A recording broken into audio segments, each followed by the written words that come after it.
Welcome to the Curatorial Roundtable at the School of Visual Arts in New York. I'm Stephen Henry Madoff, the founding chair of the program. The program is a 2-year master's program in every aspect of curating for young professionals.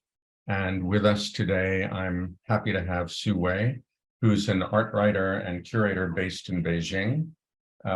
Su Wei was the senior curator of Inside Out Museum in Beijing from 2017 to 2019, and he's given me a biography, a short biography, and there are too many exhibitions to list, but many exhibitions. He's well published in local and international journals.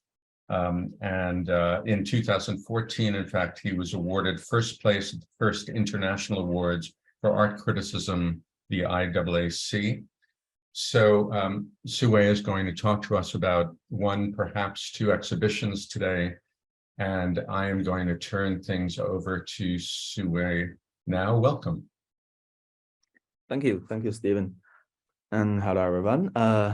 Thank you, Stephen, very much. Thank you very much for inviting me to be one of your lecturers, and to have the opportunity to share some of my curatorial projects with you guys. It's actually nighttime on my side, so it's very quiet, so I can also speak relaxedly and talk to you on my work over the recent years.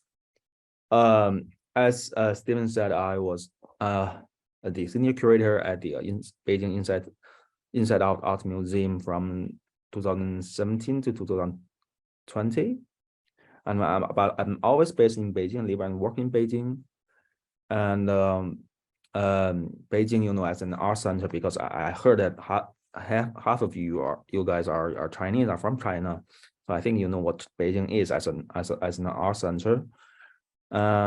If you don't take the closure of the China's borders over the past 3 years, Beijing is still very lively art world. Had been a very lively art world. There is also a lot of dialogue happening here between the mainstream and the undercurrents and the international art world, between the center and the periphery, and there are also reactions, many reactions to the many complicated mixed messages and trends, from the art world all over the world. So, as art business is so prevalent in Beijing, and the art world here is also full of competition, I have to say. So it is a competition, of course, on the one hand, about resources, about discourse, about who has the influence in the West, but it's also a competition about avant-garde practice and thinking. So that is something I'm going to talk about today. My work in recent years somehow deals with the history of the so-called post-1949 art in China, so especially during the socialist period, and also in relation to the contemporary art practice in China. So I think proposing this concept, post-1949, is also something I have made after several years of research. So proposing this concept is, on the one hand, related to the competition I described above. So in terms of historical discourse on historical writing in China on the very short, on the 40-year history of contemporary art in China, there has been a great deal of competition, from writing, on the, let's say, on the history of the 85 new wave movement, as you know, also to the writing of the history of performance art, which was recently exhibited at MoMA in New York, I think. Also to the writing of history of video art, body art. So there are many categories of historical writing in China. So the emergence of such a large number of art history writing activities is something I think first and foremost related to a kind of a historical anxiety about what our self-positioning is, as Chinese art practitioners, what our self-positioning is, and what is your reference, what is our reference here. So even though this sounds more like a question from the 1990s, I think, in China. So when Chinese artists started to participate in the international art exhibitions, such as the Venice Biennial, the São Paulo Biennial in 1993, and also when also in Eastern Europe at the time, where art practitioners also were also dealing with the similar problem in their new political or geographical situation there. They've got the new national identity, new geopolitical relations with Western Europe, and so on. So, but what underlies is kind of anxiety, as I said, as an historical anxiety or an anxiety of subjectivity. So in other words, while the history of Chinese contemporary art has long been written by certain Western art historians, curators, or even fixers, gallerists, local art history in China has always, repeatedly narrating from a kind of a very old political perspectives. So how China, things like how China changes itself after 1979, the reform and open politics, or how China's contemporary art somehow acts as a kind of a resistance, against the official art or the politics. But it seems that the local art history writers somehow have not really appreciated that we should also, in China, the Chinese art practitioners, we should also stand with global practitioners, and should have a kind of a broader perspective, a more creative insight to fundamentally change the understanding of ourselves. So maybe this may sound maybe too I don't know, too obscure to you, because it is actually a problem that both established artists or art practitioners or younger generations working with, or younger generation working with new media also, they must deal with. So I've also got the feeling that in terms of history writing and the intellectual intensity involved in it, we are still very far from the global front line, I have to say. And this distance is also getting bigger in many ways. So I think this is not only a question of identity politics or geopolitics, but also a question of how to link the practice of art with the intellectual practice, through the act of writing of art history.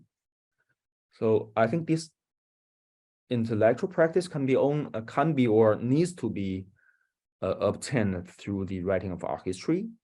And also you will get a fundamental, like I said, a fundamental self-questioning in the writing of history, a fundamental challenge to your own to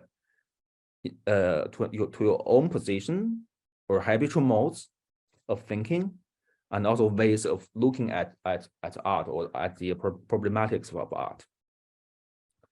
So in other words, this questioning and challenge lies in using a kind of a creative, at the same time, intellectual perspective to reconnect historical phenomena and open up a more rich field for discussion.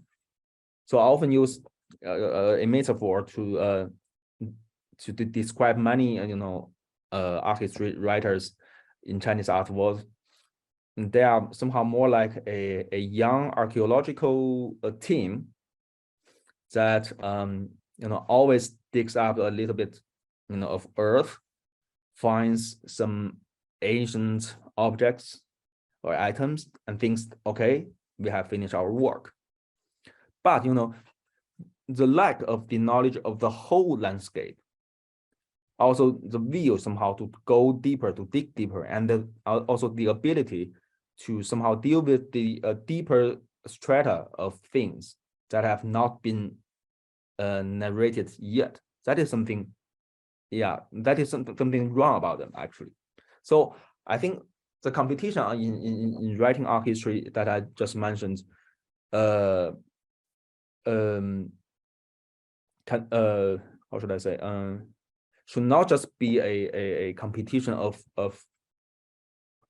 for the right to narrate, who wrote the history first, who is the witness has more right to write this history, and so on, right?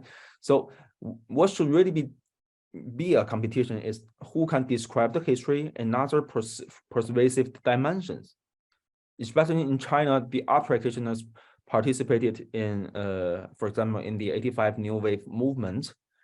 They started writing their own history in the 4th year after the end of this art movement. So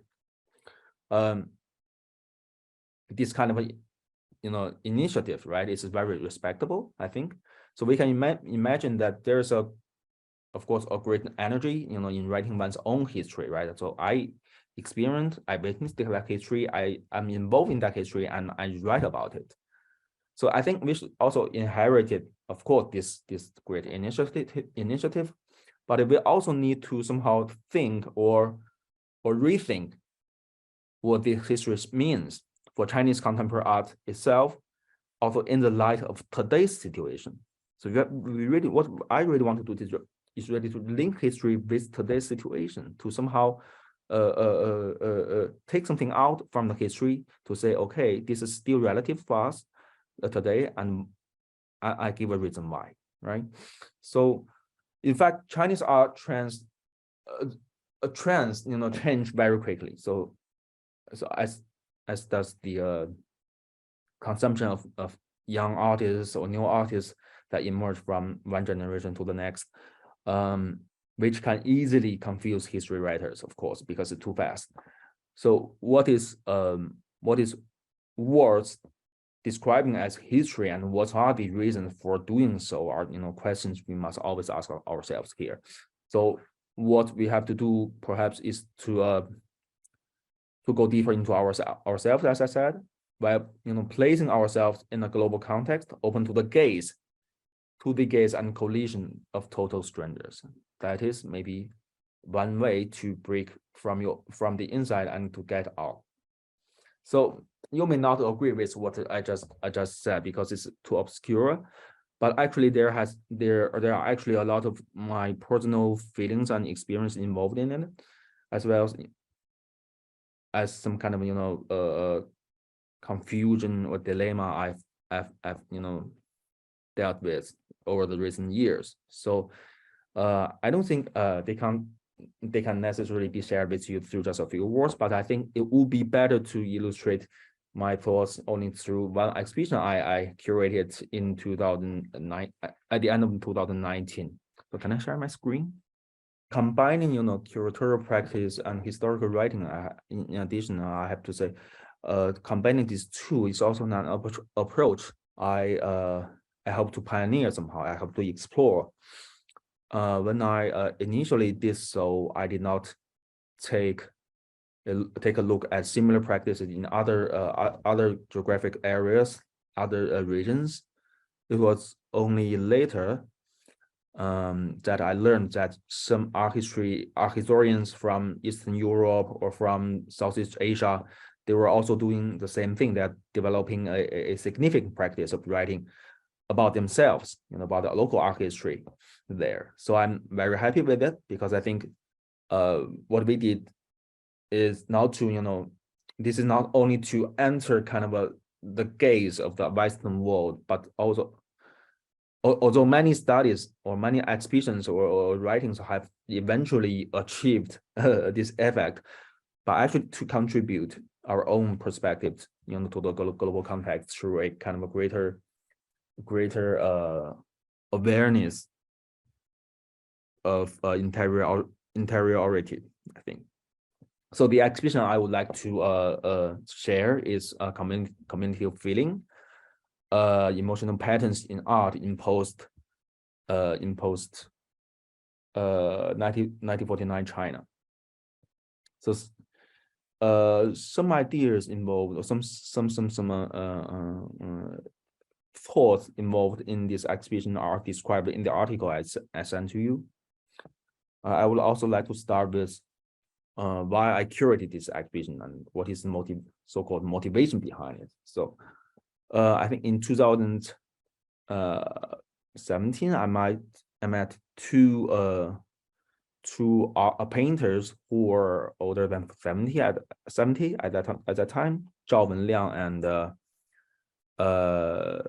Yang Yushu. Yeah, Zhao Wenliang and Yang Yushu. These are the two self-portraits they painted. I want to show you some images of their works before we started. Yeah. There were actually central figures of the of a very important painting society in China's post-1949 art history, which was called the No Name Group, founded on the night of December 31, 1971.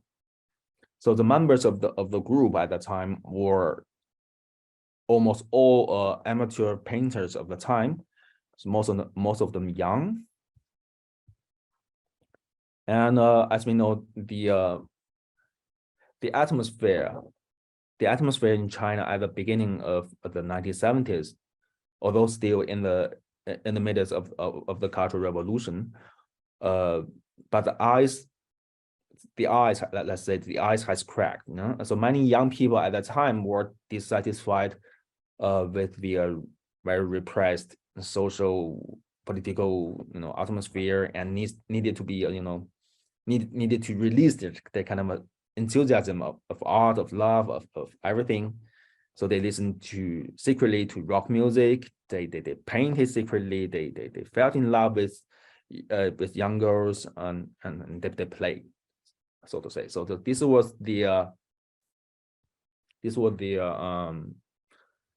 case with many of the young people in the No Name Group, and sorry,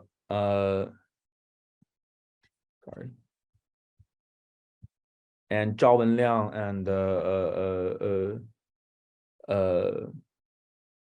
also some of these people, young people, came from families of bureaucrats, so they had certain access to the Western music, let's say, or to images of Western paintings, things like that. So the two painters, Zhao Wenliang and Yang Yushu, they were the elders of the group at that time. So they taught these young people to paint, and they went together sketching in the suburb of Beijing.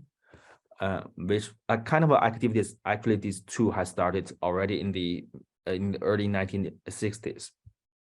So you can see some of their sketches here, like this.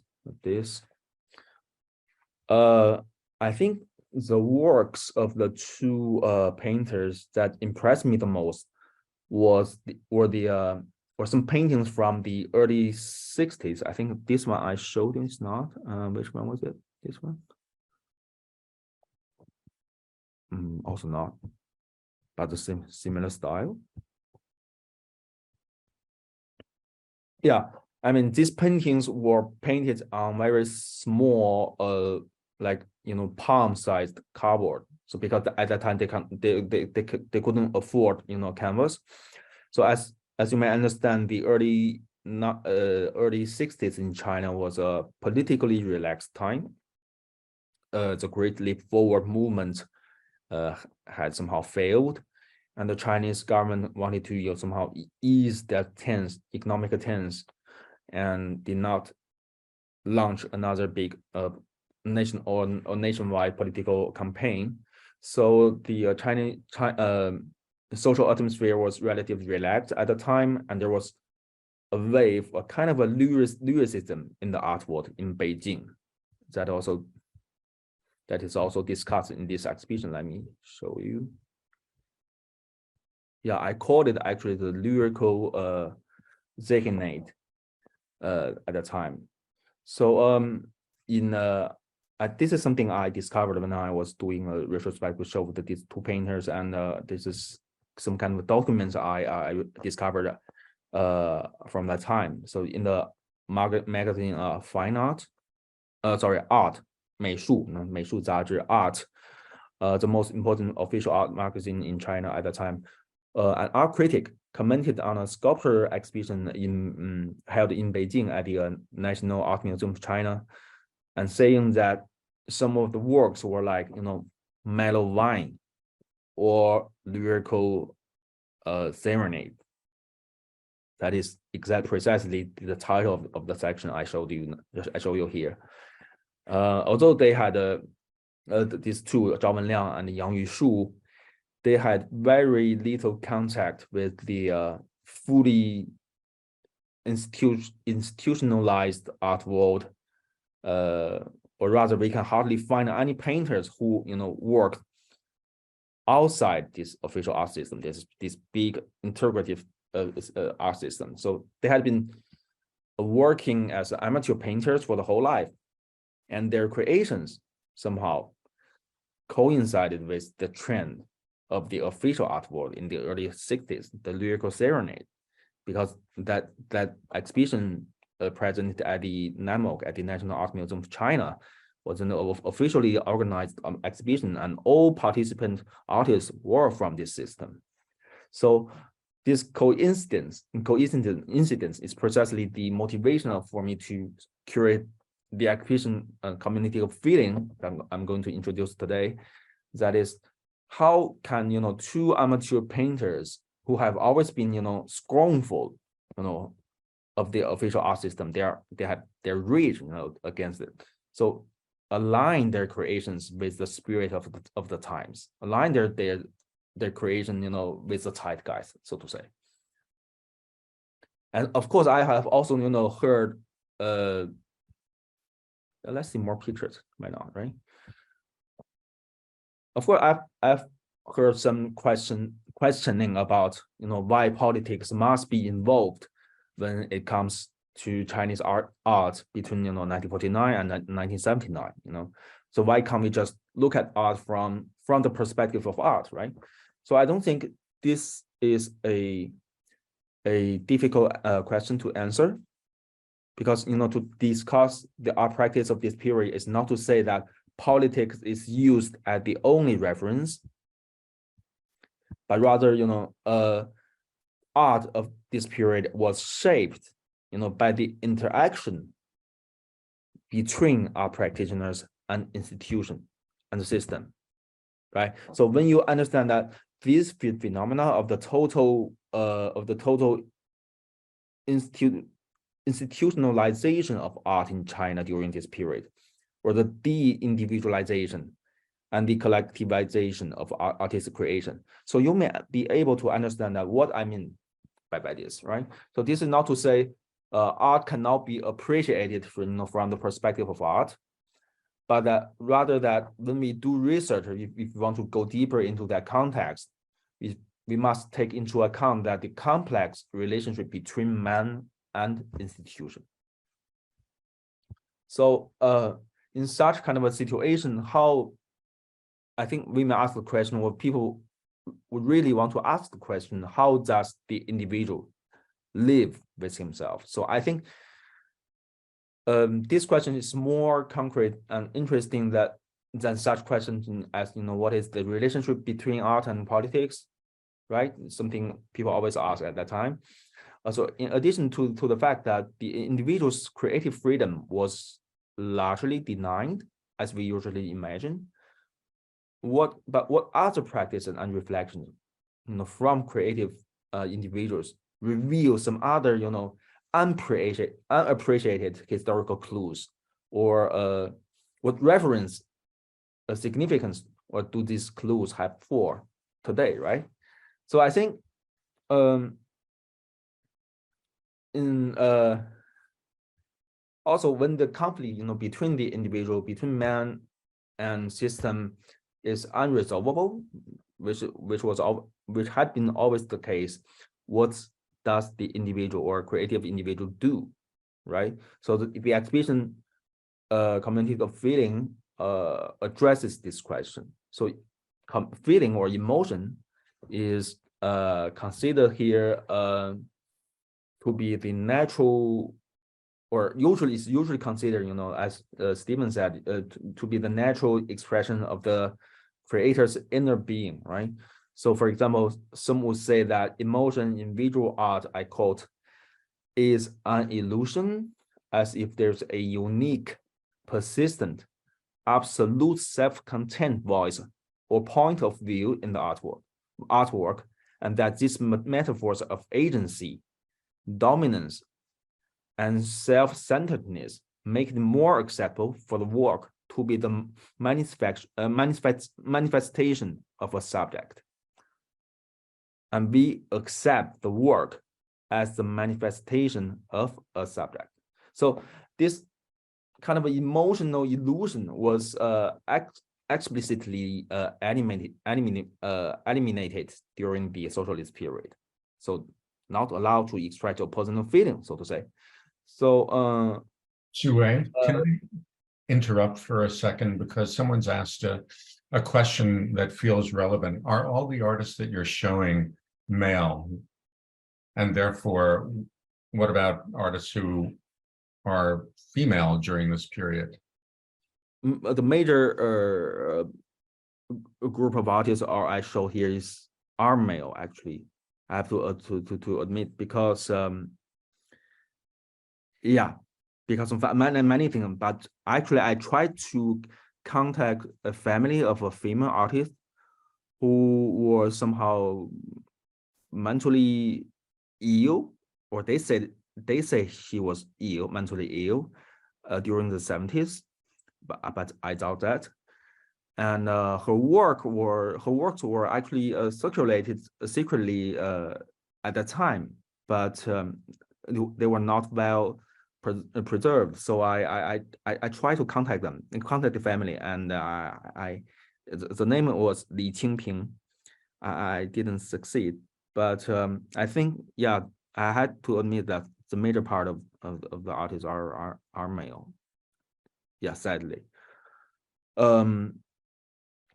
Yeah, actually, as I said, but still, there were also female artists that were maybe much more important in the field of modernist painting, actually. Zhu Ti, for example, or Pang Tao, for example. I mean, I don't think the gender issues have been fully discussed, in this field, but I think it's important. But I really would hope that someone would do that for this. But I mean, we are still at the very early stage of rediscovering this history and relinking them, relinking it with our current situation. Maybe that could be a good clue for that. I mean, yeah. But thank you for the question. Where are we? So conceptually, the fundamental requirement for the creators of visual art in the 1950s and 1970s was to somehow do away, with your inner feelings and to use accessible language for the masses. This is, I think, familiar to everyone, to everybody. But at the same time, the requirements, brought to the fore the issue of sincerity. Actually, it's also brings up the issue of sincerity. That is, I mean, if you ask our creators to transform themselves, to meet the needs of the new era, the needs of the region, they must fully identify themselves with these requirements emotionally and do so sincerely. So again, the emotion of the individual is a very important part here. So the contradiction is also very interesting. I mean, let's see one example for this. Wait, where is that? Oh, sorry, this is some installation view of that, of the community of feeding exhibition. Yeah, anyway. I think in the readings I sent to you, there are also these passages. Should I read it through or not? Maybe not. Or I already maybe have read it already. Anyway, The students will have. Maybe we should just leave it on the screen for a moment. I think it would take a while to read it. Mm-hmm.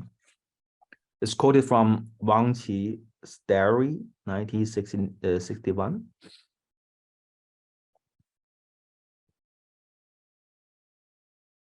So in December 1961, Wang Qi gave a presentation on art, on form of art, at the Central Academy of Fine Arts in Beijing and Central Academy of Drama in Beijing.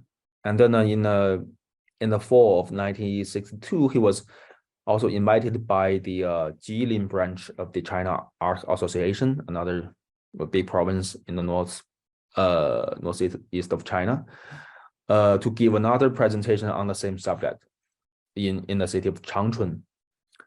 And the local art association also printed this report into a kind of a form of book and for distribution to art workers, to art cultural workers. So entitled On the Exploration of Art Forms, which somehow provoked a great response in the Chinese art world. So the trip described in the text took place on the way back to Beijing from Changchun. Yeah. In a very relatively relaxed political climate, the author Wang Qi somehow boldly spoke about art as an independent discipline, autonomy, and speak about its history and also the richness of its form and so on. So what is the most interesting thing is that tiger footprint he mentioned at the end of the passage. So I think it's a very interesting metaphor in it. So we can associate it with the fact that internally he still has worry about being so open about art, and this feeling of uncertainty is also very typical. I think goes beyond the psychological level. What we need to know is that the post-1949 Chinese art world is a very complex field. There are 4 points for that, because first, it was comprehensively constrained by the political system. And second, a strict system was established in this art world, and many artists, for example, were actually technocrats within this system. And then third, post-1949 Chinese art practice somehow required to integrate, or require that integration of multiple art discourses, multiple art styles from the first half of the 20th century, also from the traditional Chinese art world, from the Western modernism, from Soviet realist, socialist realist art, and so on. So they have to put everything together and bring something new. Let's say several generations of artists from very different artistic training backgrounds and at very different stages of life were in a common situation, in the same situation after 1949, including, for example, artists, from the Chinese painting tradition or modernist artists who had studied in Western Europe or artists from the revolutionary base in Yan'an or so, and or artists who studied in the Soviet Union after the founding of the New China and so on. And finally, this art world also had a strong demand for the, let's say, subjectivity. Yeah, so that is the demand for what New China's art could be, right? So this was more. This became much more evident in the so-called double hundred movements of 1915 from 1956 to 1957. So in such a complex field, uncertainty is a very real feeling that dominates the mindset of artists and influences also the choices of many artists. So that's something I actually wrote about the role of uncertainty played at the time. So the question of uncertainty provides us with an entrance to observe the role of emotion to a certain extent. So uncertainty triggers various emotional expressions of art, whether those are sincerity, faith, or hesitation, resistance, or more generalized state of confusion, and so on. Yeah, so all of this ultimately lead to a multi-dimensional complex artist practice. So uncertainty as used in my exhibition refer to the cultural position of the artist in the socialist context, unable to empower themselves.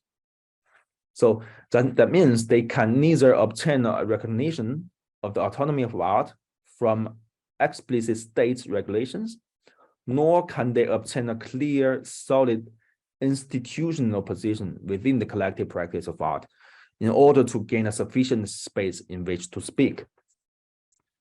So the artist must accept the comprehensive leadership and discipline that comes with their location within an entire socialist practice.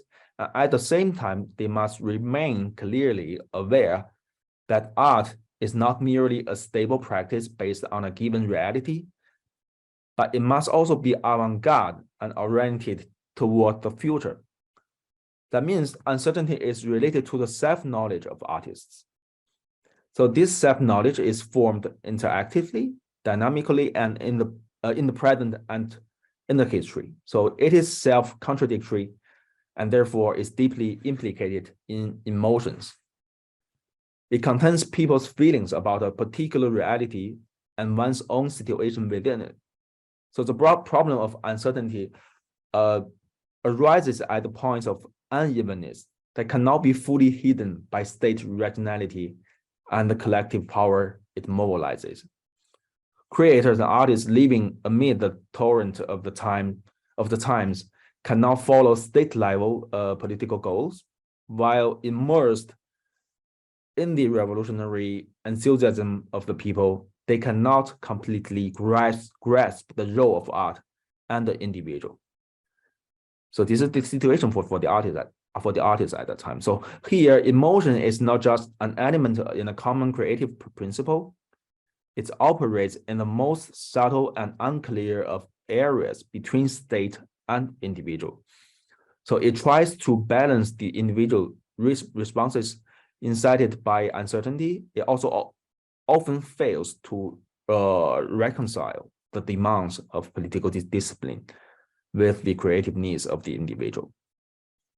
So life experience from within a strict political cage is not only about passive acceptance, but also involves a certain self-led series of choices. So the emotional structure of this period, or the structure of feeling, as we can quote from Raymond Williams, is characterized by the search for the possibility of accommodation and breathing space within the operations of the cultural framework and the tenets of political ideology. So I think this has clarified what I mean with emotional patterns here in the exhibition. But maybe another example could also provide another approach of artists from this period. So this is also involved in the readings I sent to you from Wu Dayu's diary, unpublished diary, in 1960s. He said, "Feeling is the air in which art lives." I don't think I should read it through, but I actually I think you may have already read it. So this is a feeling. Wu Dayu was actually a pioneer of China's modernist art, who had studied in France in the 1920s, and then returned to Shanghai, where he became a important figure among the group of modernist painters in China.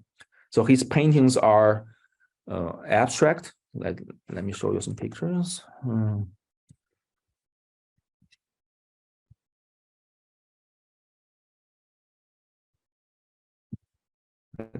Let's get this one. This is maybe not abstract enough.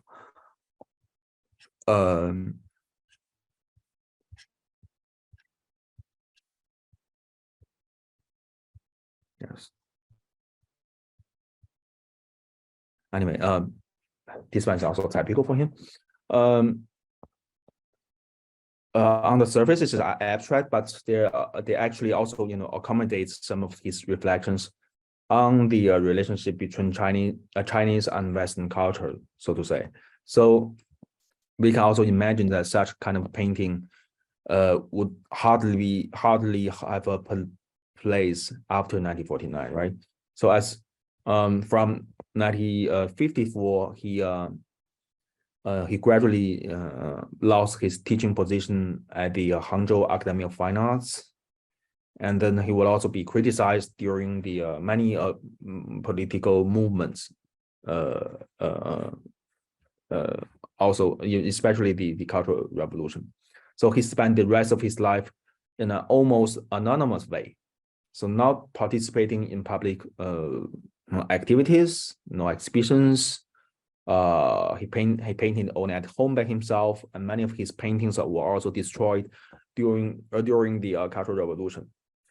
But I think what is very interesting about this artist is that he did not change his understanding of art, and can be said to have resisted somehow the external political violence with kind of a gesture, right? A big gesture here.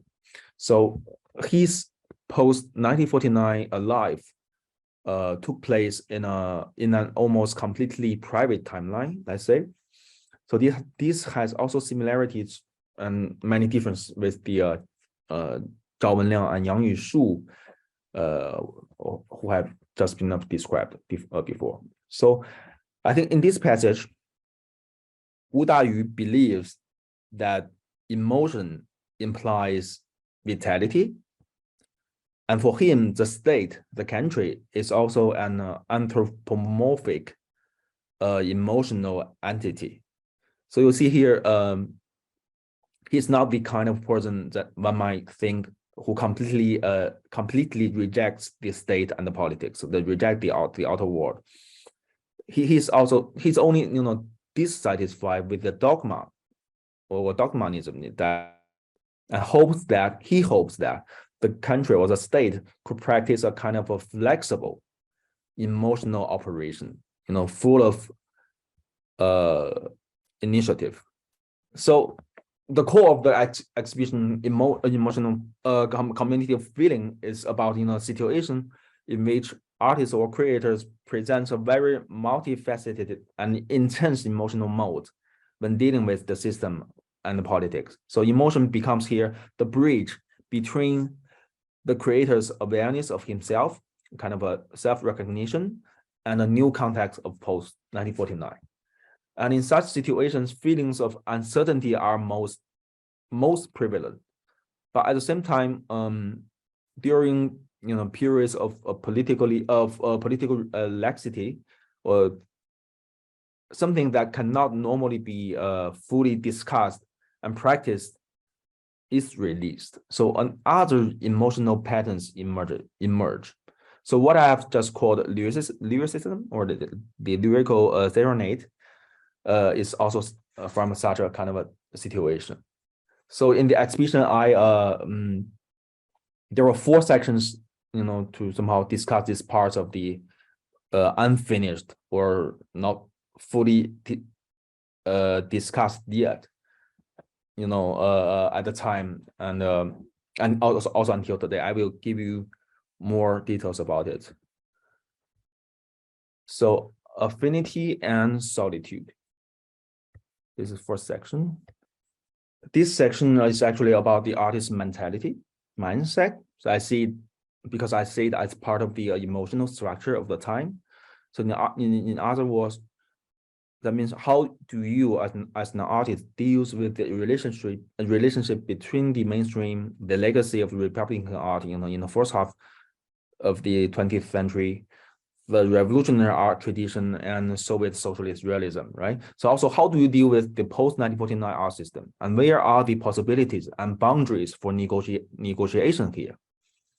Also, on the level of creative individual, so we have to ask, to what extent can an artistic confidence be shaped as a fellow traveler in thought, art, and the reform of your mind? These are the questions that I would like to discuss in the section. But in the exhibition, when I discuss art of this period, I always put visual art together with other disciplines. So because they are all situated in a very familiar cultural and political system, right? So in this section also, we as well also in the whole exhibition, it also involves some literary or cinematic or theatrical works. For example, I showed the which one was it? The influence of the Soviet Thaw literature, THAW, Thaw literature, 解冻文学 in Chinese. I showed the influence of this literature in China through some documentations, and also I showed the novels that circulated underground during the late Cultural Revolution, the so-called the manuscript literature that was popular at that time, because they displayed a kind of a search for freedom from amidst solitude and a culture of taboo. So also in the one on the right, in the early 80s, Meng Ke, a poet of the obscure poetry school Menglong Shi Pai, also Ma Desheng, a painter of the Star Group, Xing Xing Hua Hui, set themselves against the heaviness prevalent in the art world. So actual title is quoted from a poem of T.S. Eliot's. They rejected somehow the overly emotional language and started, the dialogue between art of the 1980s with the Western modernism, and so there are some works we can have a quick look at. Wu Dayu, there's still Zhao Wenliang, Yang Yushu. So artists involved in this exhibition are mostly their works. Most of these works were rarely exhibited before, and some of them were even rediscovered through people who work in the field of art market. Actually, it's very ironic, but there's something happening in China. And the second part section called the everyday affective experiences. So this section discuss the everyday life in socialist period. In fact, how everyday life was represented was always a very vague and sensitive issue at that time, because revolution, labor, production, they took, the center of the stage, as if, the everyday did not exist. So I presented in this section of, works, artworks, images, or archives, related to the issue of life, to leisure time, to clothing, decoration, advertisements, children's literature, physical exercise, sports, everything, right? So so everyday life can often not be effectively identified and defined. So even less fully disciplined in the social period. So this is also kind of an unfinished, undefinable quality. Actually, also preserves a certain space, of expression for art. If you look at the large number of works with everyday themes that emerged in Chinese contemporary art practice in the 1990s, so the logic behind it actually is similar actually in that they are all releasing kind of certain unfinished parts within a whole institutional framework. So I think we can just go very quickly through the works. The one on the right was a woodcut of Wang Qi, and the writer of that diary, the first diary. Yeah, things like that.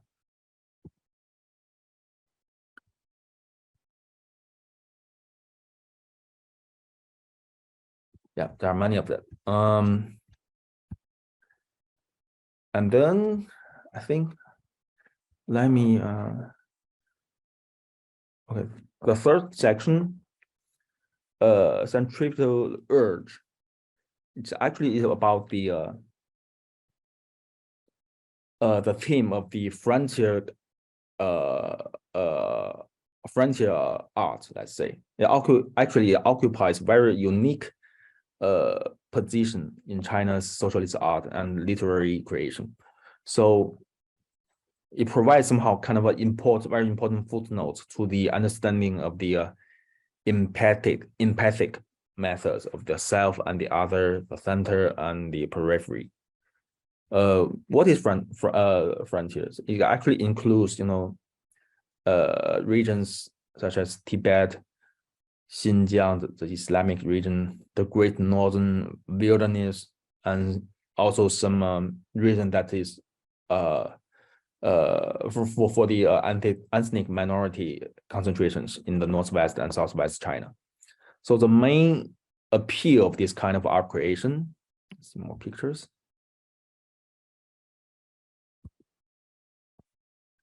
Sorry, this is actually a PDF work. Yeah.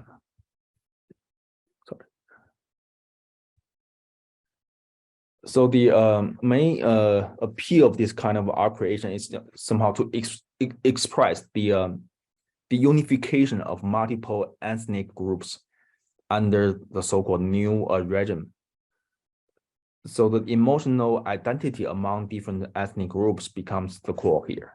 Actually, as early as the 1930s and 1940s, there were many artists who went to the frontier to sketch, right? So many of them were also important figures after the 1949, including Dong Xiwen, Wu Zuoren, Ye Qianyu, Fu Baozhi, and so on.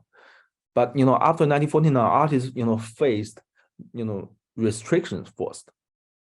For example, in Tibet, the Serf Liberation and Qinghai Tibet Railway, they were the legal, so to say, legal themes to be discussed or to be painted, but religious subjects were not. So the vast majority of such frontier themes were created as a collective act. So with a kind of a political mission. Yeah, so the artists who went to Tibet or Xinjiang, who were sent there, to the frontier to create works, they were also, required to hold, art classes, there, so as to, bring realistic art to the frontier.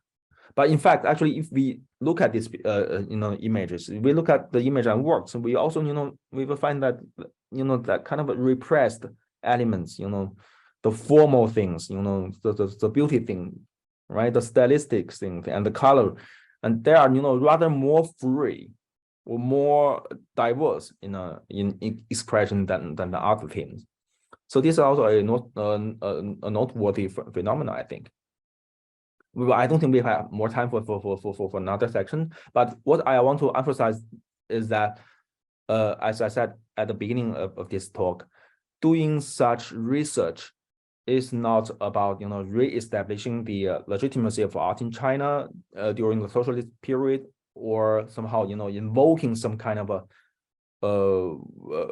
politicized art, So what I want to convey through such study, research or exhibition is that when we, as Chinese art practitioners, want to thoroughly reflect on the historical context in which we live today, we must begin with the post-1949 situation. Only by thoroughly, exposing our own trajectory of thought, whether this trajectory could be was politically regulated or not, and describing this trajectory of thought in relation to today, are we able to actually imagine the future? So we have to challenge ourselves, ask ourselves, fundamentally before we become something else. So that is the very the precise motivation behind all of this, why I curated the exhibition. Yeah, I think I should stop here. Okay, Stuart, thanks. So let's quickly jump. In a way, you've answered Michael's question, but take a look at it. Yeah. Are there specific aspects of each work that speak to the artist's individuality, such as color, composition, scale, subject choice, and so that distinguish each artist within larger movements? And are they stable over time? They are not stable over time, I think. That's for sure.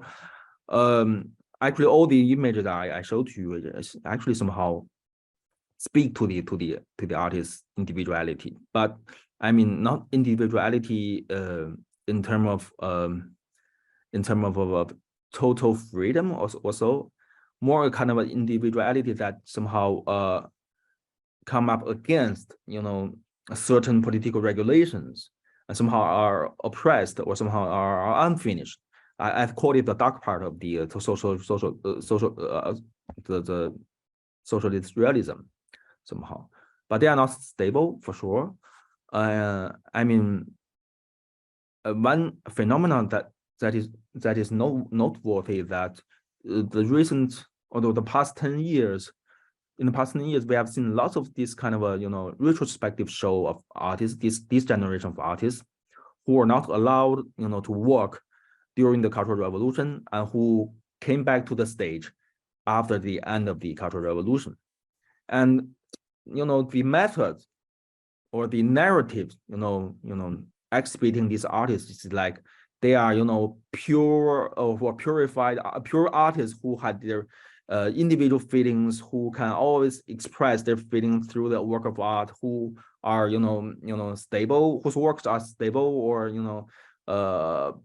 persistent or so. But I mean, of course, the reason for them to curate a show like this or in this way is that they could get away from a risk, political risk, right? But I think this also somehow hide the very precise historical clue why artists made this choice and not that choice, and what is the mindset behind it. And that's something I really want to discuss, because I think the mindset is also involved in the feeling of a structure at that time. And if we always do retrospective of artists, to make another myth of it, of the artist, to say how perfect his works are, like Picasso or Matisse, this is totally wrong. I think this really we really have to contextualize it, in curatorial practice. I think this of the most importance for me. Okay. Thank you. I've asked Dixie if she wants to restate her question. Yeah. Dixie, do you want to type your question again? Is it still relevant? Yeah. Would it be possible to see how in the complex environment his exhibition usually came together? So that was in reference Yeah. to an earlier exhibition that you were referring to. But I'm not, let's see. Yeah.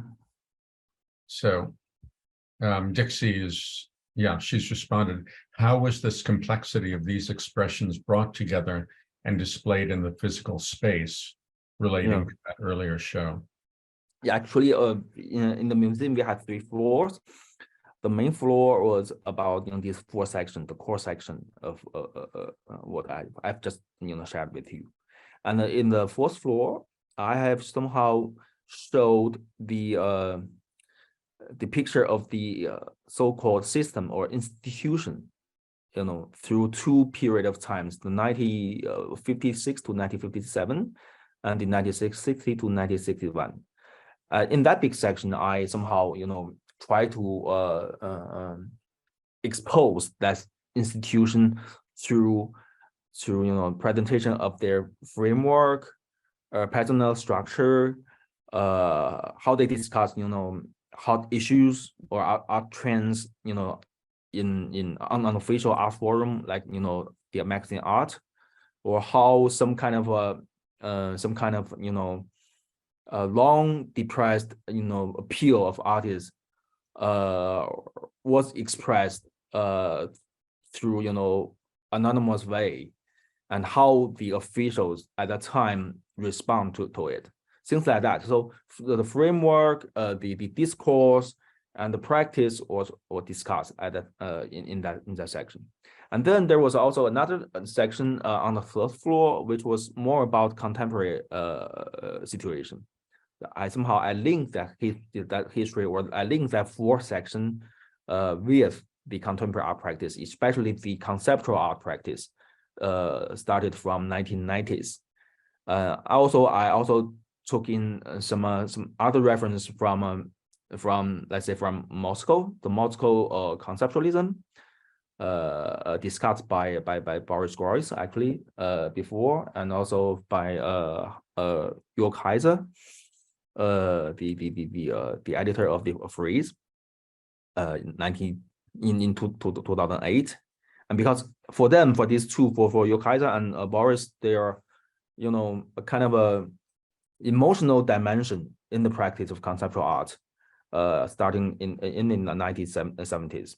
And also somehow I juxtapose these 2 references with the Chinese art practice, and also with the 4 section I discussed on the main floor, to see to share, to present the link actually also, especially like what I just described, the everyday life experience, how they enter into the gaze of the Chinese artists, and why conceptual art, the outlook is more very cold, calm, rational, but there's kind of for example, kind of also like rage involved, in that kind of practice in the 1990s in China. So there are also certain artworks that could evidence that. Yeah, I mean that's basically the structure of this exhibition. Yeah. Great.